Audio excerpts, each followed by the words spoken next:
역사를 돌아보고 또 지금 세상을 보아도 권력 주변에는 항상 폭력과 음모가 난무합니다. 그러나 악하고 무질서하게 세상이 돌아가는 것처럼 보이지만 사실은 모두 하나님의 통치 아래에 있습니다. 결정적인 순간에서 하나님께서 개입하시고 당신의 뜻을 이뤄가시는 것이죠. 이스라엘 역사에서 가장 악했던 왕 아합의 가문을 심판하는 데 있어 하나님은 예후라는 장군을 사용하십니다. 절대 무너지지 않을 것처럼 견고하게 보였던 아합 가문을 그가 순식간에 무너뜨리시고 유다의 아하시아 왕까지 제거합니다. 이것은 하나님께서 예언의 말씀이 얼마나 정확히 성취되는가를 보여주는 것이죠. 오늘 본문에 대해 간단히 말씀드리면 아람과의 전쟁에서 부상당한 이스라엘 왕 요람이 이스라엘에서 치료를 받고 있었는데 동시에 길르앗 라몬에서 예후가 이끄는 이스라엘 군대가 계속해서 아람군과 전쟁을 하고 있었습니다. 그때 엘리사는 아직 젊은 선지자 한 사람을 불러 예후에게로 가서 기름을 부으라고 지시합니다. 엘리사는 이 일을 지시하면서 다른 장구들이 못 보도록 예후를 장막 안으로 데리고 들어가 거기서 왕으로 기름 부으라고 하죠. 왕이 아직 살아있는 동안에 다른 사람에게 기름 붓는 것은 철저한 반역 행위이기 때문입니다. 그리고 기름을 붓자마자 지체하지 말고 즉시 도망치라고 합니다.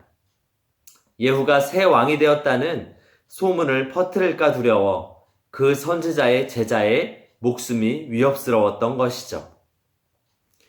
예후가 장막 밖으로 나오자 그의 동료들과 신하들은 우르르 몰려들어 도대체 무슨 일이 일어났는가를 물어봅니다. 무리가 말해달라고 계속 간청하자 예후는 하는 수 없이 그 예언의 말씀을 전하죠. 기름을 부어 나를 이스라엘 왕으로 삼았다.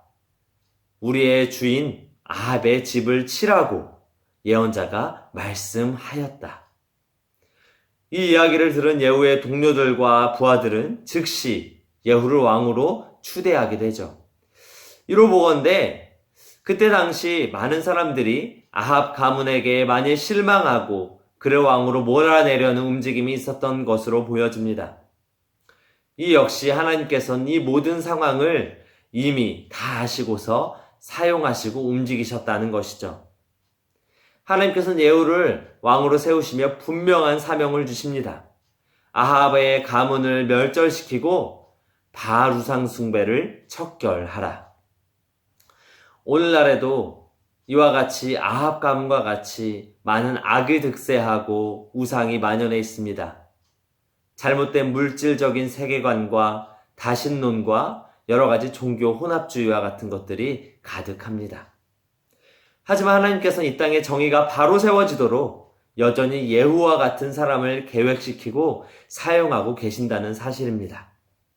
바로 이러한 모습을 볼 때 역사의 주관자이신 하나님임을 깨닫게 되는 것이죠. 그러므로 지금 우리는 당장 하나님의 공의가 이루어지지 않는다고 해서 실망하거나 주저하거나 낙심할 필요가 없습니다. 하나님께서는 반드시 죄에 대한 값을 물으시고 악을 심판할 것입니다. 그때가 언제인지 우리는 아직 모릅니다. 하지만 중요한 것은 주님의 시간에 반드시 역사하시리라는 사실입니다. 그렇기에 당장 악이 득세하는 것 같을지라도 우리는 말씀에 순종해서 한 걸음 한 걸음 살아갈 필요가 있습니다. 이 세상의 역사를 보면 소수의 사람들이 하나님의 사람으로 세워져서 역사가 이루어졌습니다. 오늘도 하나님께서는 우리에게 맡겨진 일이 작을지라도 그 길을 통하여 우리의 작은 일을 통하여 하나님의 크신 역사를 이뤄가고 계십니다. 말씀을 정리하겠습니다. 사랑하는 서호교회 성도 여러분, 우리에게 놓여진 현실이 작게만 느껴집니까? 주변에 악이 득세하여 실망하고 계십니까? 오늘 말씀으로 힘을 얻으시기를 바랍니다. 하나님께서는 여전히 이 땅에 정의와 공의를 이뤄가시기를 원하고 계시고 예후와 같이 나를 통해 하나님의 큰 일을 이뤄 가실 것입니다. 그 역사를 믿으며 오늘도 주어진 자리에서 하나님의 자녀로서 주눅들지 않고 맡겨진 사명을 성실히 감당해 가시는 저와 성도님들 되시기를 간절히 소망합니다.